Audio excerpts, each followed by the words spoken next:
6월 한 달도 하나님께서 여러분들의 삶과 생업을 불과 구름 기둥으로 인도하시고 만나와 메추라기로 먹여지는 기적으로 인도하여 주실 줄 믿습니다. 목회자들도 이제는 세금을 신고를 해야 됩니다. 종교인 가세가 되기 때문입니다. 그런데 컴퓨터로 하다 보니까 잘 안 돼서 세무서를 찾아갔습니다. 세무서를 찾아가서 서류를 내밀고 기부금 영수증을 내놨습니다.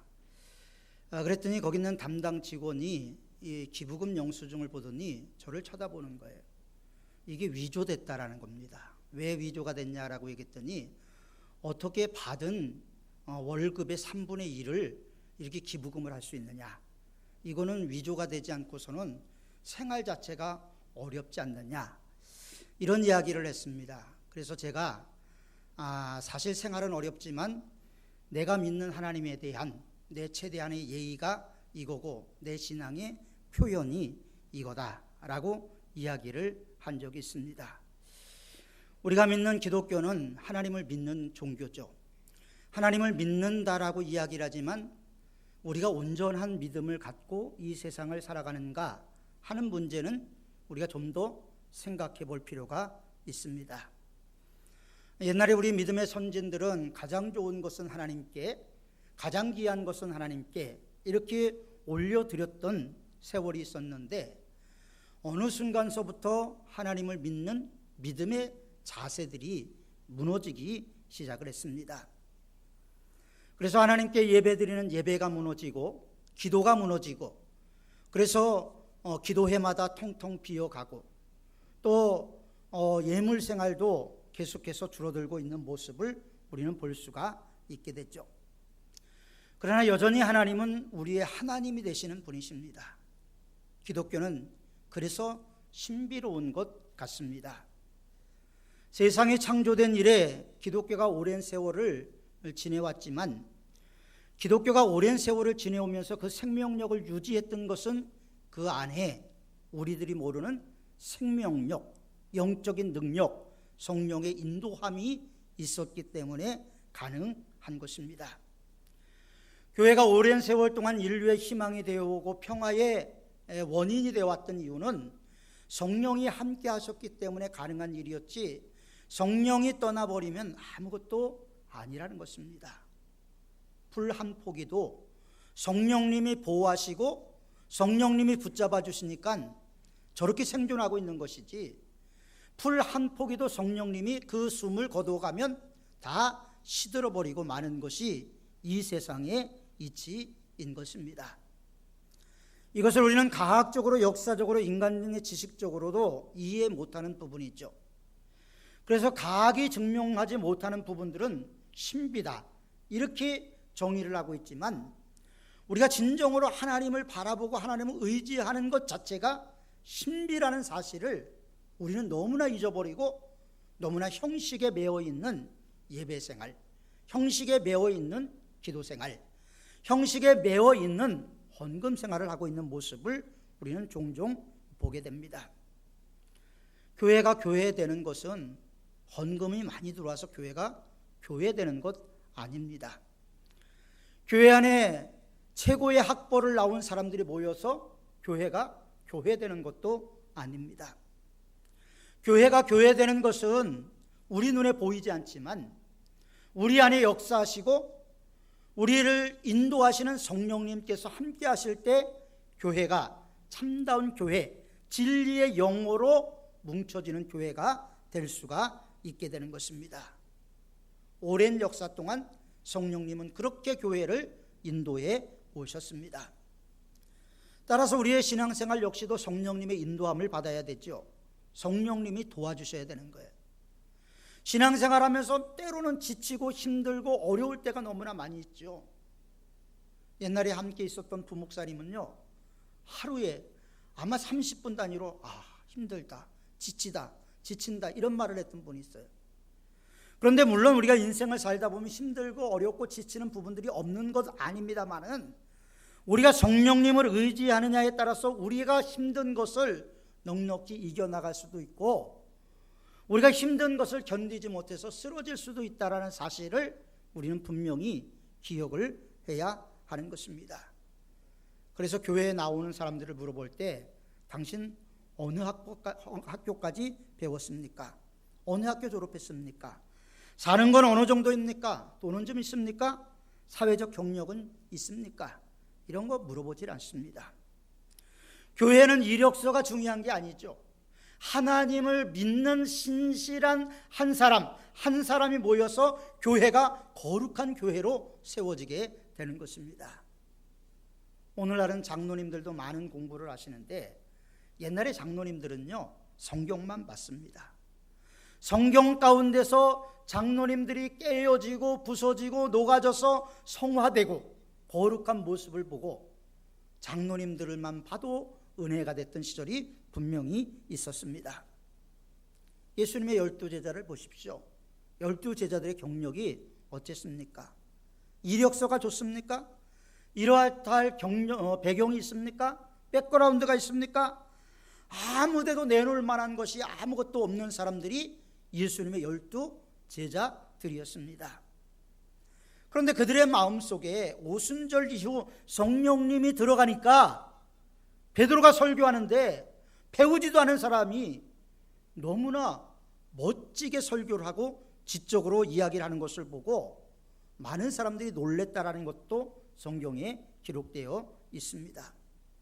성령님께서 12제자들의 마음속에 임하시니까 저들이 이스라엘을 살리고 로마를 살리고 에베소와 고린도의 교회를 세우고 하나님의 나라를 확장시켜 가는데 아주 일조를 하게 됩니다.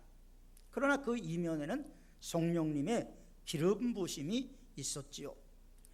성령님이 함께하는 사람이어야지 능력을 받습니다.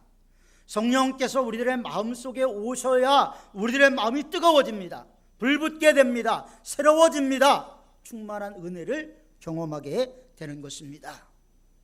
그래서 성령께서 함께하여야지 새로운 역사 일어나게 되는 것이죠. 사람들은 미래를 알 수 없잖아요. 그런데 성령님은 우리를 인도하시는 영입니다. 우리를 보호하시는 영이에요. 그래서 성령님에도 별명이 있는데 성령님의 별명이 뭐냐면 보혜사입니다. 파라클레토스라고 이야기를 하지만 우리가 보혜사, 우리를 보호하시고 지키시고 인도하시는 분이 누구냐? 바로 성령 하나님이시라는 거예요. 여러분, 이 세상이 얼마나 위험에 노출되어 있습니까? 만나는 사람이 누가 코로나 바이러스에 감염됐는지도 모릅니다. 그러나 그 가운데서 우리를 지켜주실 분은 성령 하나님이라는 사실을 우리는 반드시 기억해야 할 것입니다. 성령 하나님이 인도하심이 있어야 우리의 삶이 평탄해집니다. 이 세상에는 많은 선생님들이 있지요. 많은 지식이 있습니다. 세상 지식도 있고 가르침도 받았지만 우리가 하나님의 자녀라는 걸 어디서 배워요? 우리가 하나님의 자녀라는 사실, 우리가 하나님의 모양과 하나님의 형상대로 지음받았다는 사실, 그리고 하나님이 우리를 사랑하셔서 독생자를 보내주셔서 우리 대신 십자가를 지게 하셨다는 사실, 또 우리를 얼마나 존귀히 여기셔서 우리를 향한 목적과 뜻이 있다는 사실, 이것을 알려주는 것은 성경의 말씀밖에 없습니다. 그렇기 때문에 우리의 신앙의 열조들은 먹든지 마시든지 무엇을 하든지 하나님의 영광을 위해서 행해 왔던 것입니다. 첫 번째로 성령은 빛이십니다. 빛. 깜깜한 내 마음에 빛을 주셨어요. 어두웠던 내 마음에 빛을 주셨어요. 중앙일보에 문예중앙이라는 잡지가 나오는데 그 문예중앙이라는 잡지에 제가 한번 글을 쓴 적이 있습니다. 거기에 보면 캄캄한 어둠을 밝은 빛이 몰아낸다라는 표현을 썼던 적이 있습니다. 빛이 들어오면 어둠은 쫓겨나게 돼 있습니다. 한 자루의 촛불을 켜면 한 자루의 촛불의 밝기만큼 어둠은 쫓겨가고 10자루의 촛불을 켜면 10자루의 밝은 만큼 어둠은 쫓겨가게 되어 있습니다. 그런데 지금은 전기불이 들어와요. 얼마나 화납니까? 우리 안수 집사님들의 헌신으로 우리 본당을 다 LED로 바꿨는데 여러분 LED로 바꾸고 나서 여러분 보십시오. 얼마나 환해졌습니까? 옛날에 비해서. 그런데 이 전기불에 의해서 환해지긴 했는데 우리들의 마음은 여전히 어둡다라는 거예요. 왜 그럴까요? 우리들의 마음에 만족이 없습니다. 왜 만족이 없습니까? 우리 안에 성령의 빛이 없기 때문에, 늘 어두움 가운데 있기 때문에 목마르고 지치고 낙심되고 절망하는 일들이 우리에게 있게 되는 것이죠. 그러나 성령이 우리들의 마음속에 들어오면 우리들의 마음의 어둠이 쫓겨나게 되죠. 우리들의 마음의 어둠이 쫓겨나면 얼굴에서 빛이 나고 강체가 납니다. 좋은 화장품을 쓰지 않아도 천사 같은 모습으로 변화되게 되는 것입니다. 그래서 이 성령의 빛이 여러분들의 심령 가운데 비춰지길 주님의 이름으로 축원합니다. 두 번째로 성령은 시냇물과 같아요. 시냇물. 여러분, 우리 마음속에 흘러서 우리의 삶 전체를 푸르게 만들고 생동감을 있게 만드는 것이 바로 시냇물이 하는 역할이죠. 좋은 열매도 만들어내게 됩니다. 남을 위해서 좋은 일을 하게 되죠. 교회에 필요한 것을 헌물하고 교회에서 필요한 일에 여러 가지로 봉사하고 사람들과 좋은 관계를 만들어 가게 됩니다. 그래서 인류 역사를 공부하다 보면 성령님을 가장 의지했던 시절이 가장 평안했어요. 인류 역사 전체를 살펴봐도 가장 평화로웠던 시기는 하나님을 전적으로 의지하고 하나님을 전적으로 바라봤을 때 평화가 있었다는 것은 역사가 증명을 하고 있습니다. 3차 중동 전쟁이 1967년도에 일어났습니다. 그때 이스라엘은 이 전쟁에서 이길 힘이 없었습니다. 1948년도에 나라를 세우고 1967년도에 전쟁이 일어난 거예요. 그런데 이 전쟁은 이집트, 요르단, 시리아, 레바논 그 외에 아랍 군대가 연합을 해서 이스라엘을 침공해 왔습니다.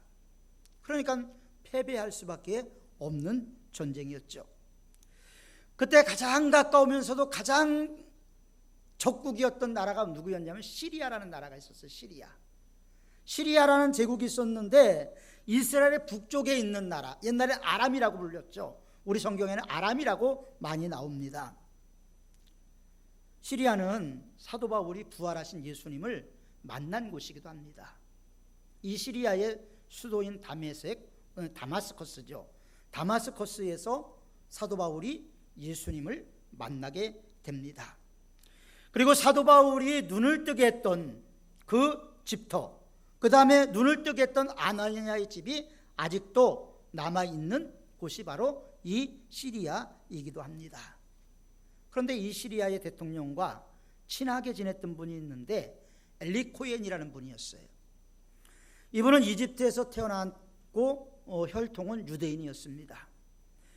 그러나 이슬람교를 믿으면서 사업이 번창하게 되고 이슬람 세력들과 연합해서 많은 돈을 벌고 친하게 지내게 되고 시리아 대통령하고도 아주 각별한 친분을 갖게 되었습니다. 그리고 시리아의 상류층과 밀접한 친분을 관계를 맺고 의형제를 맺기도 했는데 한 번은 이분이 시리아 대통령과 함께 전쟁을 준비하는 이제 그 군사시설을 돌아보게 됐답니다. 그런데 사막이잖아요. 사막에 얼마나 뜨거운 태양이 내리쬐는지 엘리 코헨이 그렇게 얘기를 했대요. 군인들이 이 뜨거운 사막에서 고생하는 것을 보니까 내가 마음이 아프다. 내가 비용을 댈 테니까 이곳에 좀 나무 좀 심고 좀 군인들도 좀 쉬면서 할 수 있도록 했으면 좋겠다라는 제안을 했습니다. 경비는 자기가 되겠다라는 거죠. 시리아 대통령이 듣다 보니까 아주 좋은 안건인 것 같아서, 의견인 것 같아서 엘리 코헨에게 허락을 합니다. 그 덕분에 엘리 코헨은 이 시리아의 군사시설을 다 돌아보게 됐죠. 그런데 이것이 시리아의 군사 기밀이 노출이 되는 사건이 되게 됩니다. 얼마 후 6.1 전쟁이 일어났습니다. 3차 중동 전쟁이죠. 그때 시리아의 모든 군사 정보를 알고 있었던 엘리 코헨은 이스라엘 정부에 이 모든 것을 넘겨주게 됩니다. 그러니 비행기도 뜨지 못하고 탱크도 쏘지 못하고 결국 참패를 당하게 됩니다. 결국 마지막에 엘리 코헨은 6일로 끝나고만 중동 3차 전쟁의 실패를 가져오겠다는 이유로 체포되어서 총살을 당하게 됩니다. 그러나 그의 죽음은 이스라엘을 살려내는 아주 고귀한 죽음이 된 것이죠. 우리가 구약 성경을 보면 구약 성경의 특징을 이야기하면 율법이라고 얘기를 합니다. 율법은 엄격한 규율이 있습니다. 이스라엘 백성들은 무엇을 해야 할지 하지 말아야 될지 이것을 성경에서 기준을 잡습니다. 또 무엇을 먹어야 될지 무엇을 먹지 말아야 될지 이것을 맛으로 결정하는 것이 아니라 하나님의 말씀으로 결정하는 거예요. 먹어야 되느냐 먹지 말아야 되느냐, 이렇게 철저하게 하나님 중심으로 살아가는 이스라엘, 지금까지도 2000년 역사 가운데 나라가 없었다가 나라를 만들고 버젓이 하나님께서 지켜주시는 성경의 예언대로 다시 이루어지는 모습을 보게 됩니다. 구약은 하나님이 율법적으로 따지시기 때문에 두려워서 하나님을 섬겼어요. 그런데 지금 우리는 은혜의 시대를 살고 있습니다. 그래서 주일을 지킵니다. 주일을 왜 지킵니까? 예수님이 십자가에서 부활하신 날이 일요일이었어요. 그래서 주일을 지키는 거예요. 오늘은 예수님이 부활하시는 것을 기념해서 예배드리는 날이구나. 여러분, 주일을 그렇게 인식을 하시면 됩니다. 주일은 그냥 부활주일만 부활절이 아니고 매일 예수님의 부활을 재현하는 거예요. 그래서 신앙생활은 예수님의 죽으심과 예수님의 체포와 고난당하심과 십자가의 죽으심과 부활하심과 다시 오심에 대해서 우리가 끊임없이 반복해서 이 말씀을 상고해야 하는 것입니다. 그럴 때 내 마음의 어두움이 사라지게 되죠. 하나님을 인식하는 곳에 어두움이 사라지게 된 것입니다. 이것이 바로 은혜인 것이죠. 구약에서는 하나님을 아버지라 부르지 못했습니다. 예수님도 하나님을 아버지라고 불렀을 때 하나님을 아버지라고 불렀다는 이유 때문에 신성모독이라는 비난을 듣게 됐죠. 그런데 우리는 하나님을 아버지라고 부르잖아요. 아버지. 여러분, 아버지와 우리의 관계는 어떻습니까? 여러분들과 아버지의 관계는 어떻습니까? 부모와의 관계는 어떻습니까? 어느 부모가 법으로 따져서 자녀를 만납니까? 너 잘했어 못했어 따져서 못하면 안 만나주고 잘하면 만나주고, 부모 자녀가 그렇게 만나지 않지 않습니까? 부모와 자녀와의 만남은 사랑의 만남이죠. 긍휼의 만남이고 용서의 만남입니다. 이해의 만남이고 관심의 만남이죠. 하나님의 아버지와 우리의 관계도 바로 그런 관계라는 것을 우리는 알아야 되는 거죠. 그렇다면 하나님과 우리의 관계가 그렇다면 좀 더 하나님과 친밀감을 갖기 위해서 하나님을 생각하는 시간이 우리에겐 날마다 넓어져야 되는 거예요.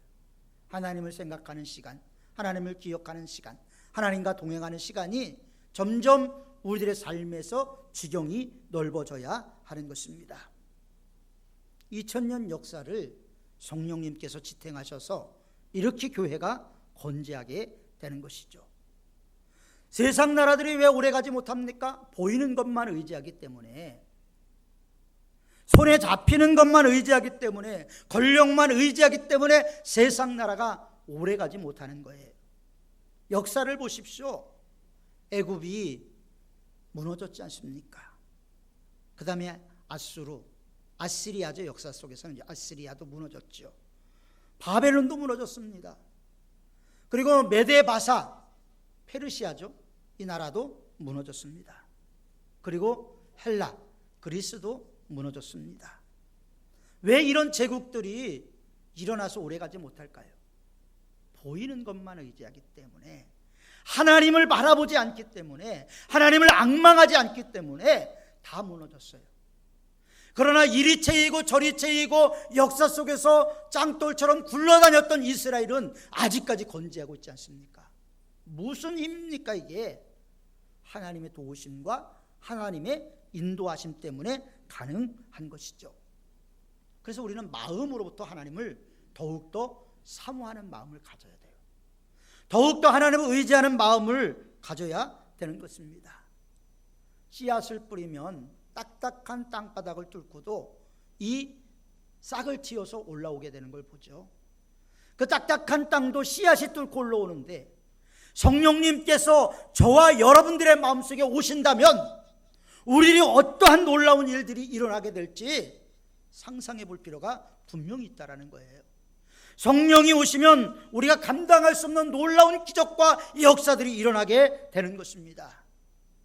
성령의 힘이 역사할 때 우리는 무엇이든지 다 그리스도 안에서 승리해낼 수가 있게 되는 것입니다.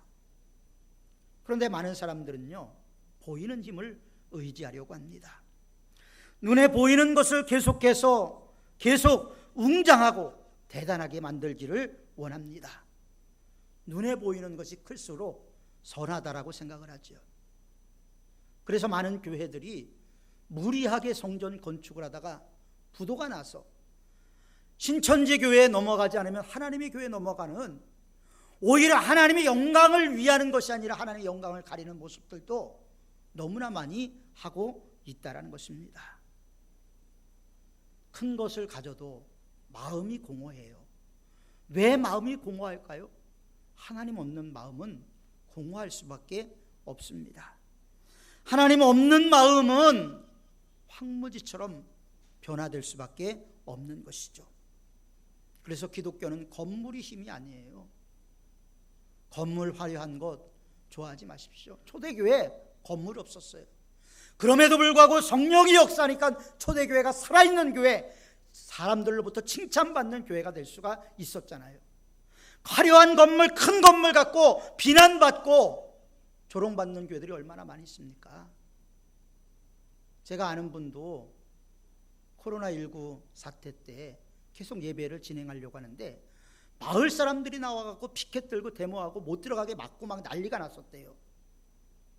교회가 선한 일을 이웃에게 했다면 세상 사람들이 그렇게 하겠습니까? 얼마나 악하게 보였으면 예배 드리는 것까지도 못하게 세상 사람들이 방해를 하겠습니까? 물론 코로나 사태라는 그런 게 있기는 합니다만은 우리가 진정으로 하나님의 마음, 성령의 마음을 가지면 세상 사람들도 우리에게 그렇게 하지 않을 것이라고 생각이 됩니다. 아프리카의 성자라고 불리는 슈바이처 박사는요, 4개의 박사학위를 가지고 있었어요. 4개 박사학위. 자, 여기 계신 분들 중에서 박사학위 갖고 있는 분 계신가요? 네, 뭐 다 박사죠. 뭐 여기 그 집에서 살림하시는 분은 밥을 잘 하시니까 밥 박사. 네, 뭐 다 박사인데 이 아프리카의 성자였던 슈바이처는 철학 박사였어요. 철학 박사. 그 다음에 의학 박사였어요. 의학 박사. 음악 박사의 음악. 그 다음에 신학 박사학위까지 4개의 박사학위를 가지고 있었습니다. 그렇지만 그는 성령의 인도함을 받아서 오지로 들어갔어요. 모두가 화려한 길, 영광스러운 길로 걸어가기를 원했지만 슈바이처 박사는 좁은 문, 좁은 길을 향해서 걸어갔습니다. 왜 그렇게 갔을까요? 기자들이 물었어요. 혹시 걸어온 길 가운데 후회함이 있었습니까? 그러자 그는 이렇게 대답했다 그래요. 나는 후회한 일 없습니다. 성령의 인도를 따라 살아온 내 인생은 후회할 게 없습니다라고 답변을 했다라는 거예요. 그렇습니다.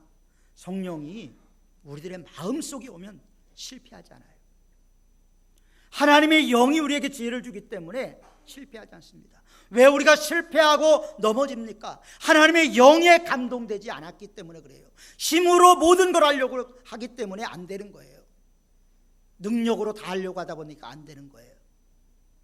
이는 힘으로 되지 아니하고 능으로 되지 아니하고 오직 나의 영으로 되느니라. 하나님의 영으로 충만할 때 모든 것이 이루어지게 되는 것입니다. 복 받는 일도 마찬가지예요. 심어야 거두는 거죠. 콩 심으면 콩을 걷습니다.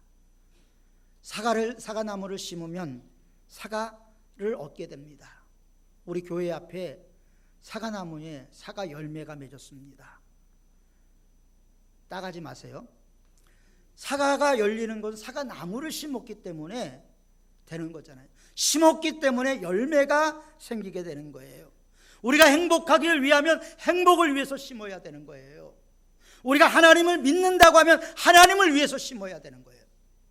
기도를 심어야 되고요, 예배를 심어야 되고요, 물질을 심어야 되고 헌신을 심어야 되는 거예요. 저는 개인적으로 우리가 코로나19 때문에 많은 교회들이 영상 예배를 드렸습니다. 영상 예배를 드리고 나서 한국 교회는 심각한 위기에 빠져서 총회에서도 이제 코로나19 그 후속에 대한 대토론회를 다음 주에 갖게 됩니다. 내일 말고요. 다음 주에 그걸 온누리교회당에서 오랜 시간을 놓고 대토론회를 갖는다라는 공문이 내려왔어요. 집에서 영상으로 예배 드립니다. 거기에는 공동체가 없어요. 봉사도 없습니다. 헌신도 없어요. 교회는 하나님께서 공동체로 부르신 거예요.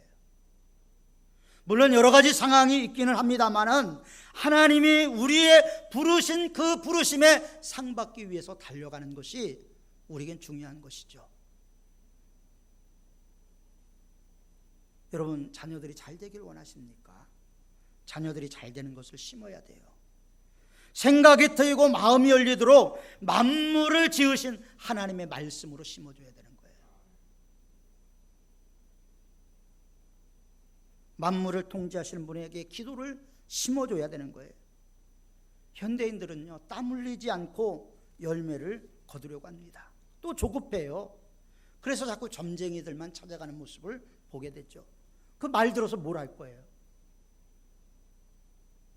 말 한마디로 모든 걸 해결하려고 하는 그런 모습들이 이 땅에 무속을 키워온 모습이 되게 됩니다. 우리가 믿는 하나님은 전능하신 하나님이에요. 여러분, 우리가 지금 냉랭하게 있다 할지라도 하나님은 살아계신 하나님이시고 어제나 오늘이나 영원토록 동일하신 하나님이에요. 오순절 마가의 다락방에 임했던 성령님 역시도 오늘까지 동일한 성령님이 되시는 거예요. 오순절 마가의 다락방에 성령이 왜 임했습니까? 아무것도 안 하고 그들은 전적으로 성령 받기 위해서 기도만 했어요. 기도에 전혀 힘썼다라고 성경은 말하고 있지 않습니까? 기도에 전혀 힘썼다. 기도하지 않는데 성령이 임하겠습니까? 기도해야지 성령도 임하는 거예요. 하루에 시간을 내서 5분이라도 기도를 하는 거예요. 5분씩 기도하다 보면 점점 시간이 늘어나게 되고 기도 훈련이 이루어지게 되는 것입니다. 사랑하는 성도 여러분, 신앙생활은 인스턴트가 아닙니다. 오랜 시간이 걸려서 계단을 하나하나 밟고 올라가야 되는 거예요. 장대 짚고 높이 뛰기를 할 수 있는 게 신앙이 아닙니다. 그러므로 멀리 보고 심어야 돼요. 좋은 열매일수록, 큰 열매일수록 그렇습니다. 심지 않고서는 거둘 수가 없어요. 주님 언제 올지 우리는 모르지요. 주님 오실 때 과연 우리는 어떠한 모습으로 주님을 맞이할까요? 부끄러운 모습으로 맞이할까요?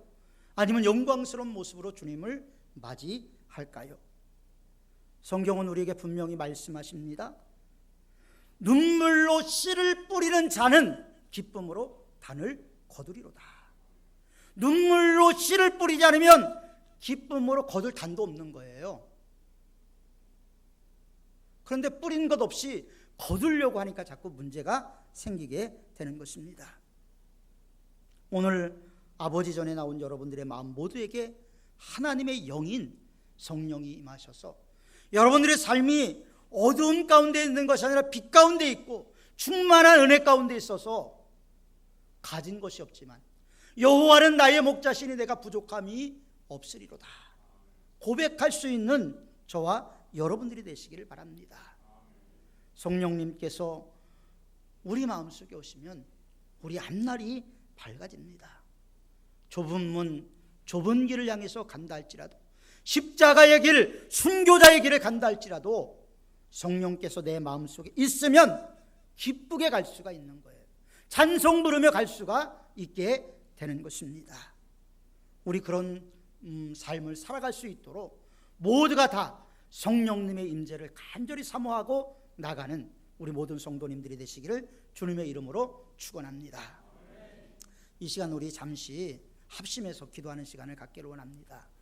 하나님, 사막과 같은 메마른 내 심령 가운데 성령님 오시옵소서. 사막에 길을 내고 황무지에 샘물 내게 하시는 하나님, 내 마음이 사막 같고 황무지 같지만 하나님 길을 내시고 내 마음속에 생수가 흘러나오는 역사가 있게 하셔서 이 힘든 세상 믿음으로 승리할 수 있도록 도와주옵소서. 우리 주여 한번 부르고 기도하겠습니다. 주여, 거룩하고 자비로우신 아버지 하나님, 목마르고 메마른 저희들의 심령 가운데 하나님 임재하여 주옵소서. 저희들은 부족하고 연약합니다. 성령님 간절히 사모합니다. 오시옵소서. 성령님 우리들의 마음속에 오시옵소서. 강팍하고 완악한 우리들의 마음을 뚫고 오시옵소서. 성령님 오셔서 우리들을 다스리고 우리를 통치하여 주옵소서. 내 힘으로 내 능력으로 이 세상을 살아가기에는 너무나 벅차고 힘든 가운데 있습니다. 코로나19로 어려움을 경험하고 있습니다. 이 세상을 살아가는 것이 너무나 벅차고 힘들지만 성령께서 함께 하실 때, 성령께서 내 마음속에 오실 때 찬송하며 가는 길이 될 수 있는 줄 믿사오니 성령님 내 마음속에 오셔서 연약한 우리를 붙잡아 주시고 힘들고 지친 우리를 일으켜 세워주시고 연약한 우리를 강하게 하셔서 주님의 길로 행하는 저희들이 될 수 있도록 아버지 하나님 함께하여 주시고 인도하여 주옵소서. 이제는 진정 성령의 인도함을 받기 위해서 우리가 좀 더 기도하고 좀 더 말씀 보고 좀 더 하나님께 돌아가고자 힘쓰고 애쓰는 저희들이 될 수 있도록 하나님 아버지 도와주시고 인도하여 주시옵길 간절히 바라옵고 원하오니 우리 사문교회가 성령의 기름 부으심이 있는 교회가 되게 하여 주옵소서. 성령의 충만함이 있는 교회가 되게 하여 주옵소서. 그래야 우리 만나는 성도 한 사람 한 사람 심령 가운데 물된 동산 같은 은혜가 있게 하시고 아버지의 저 샘이 끊어지지 않는 축복이 임할 수 있도록 도와주시옵길 간절히 바라옵고 원합니다. 아버지 하나님께서 함께 하시고 사업에도 더욱더 확장되게 하시고 이 어렵고 힘든 때가 오히려 하나님 붙잡고 나감으로 승리하고 확장되는 역사가 있게 하여 주시옵길 간절히 바라옵고 원합니다. 하나님 아버지 도와주시고 인도하여 주옵소서. 걸어가고자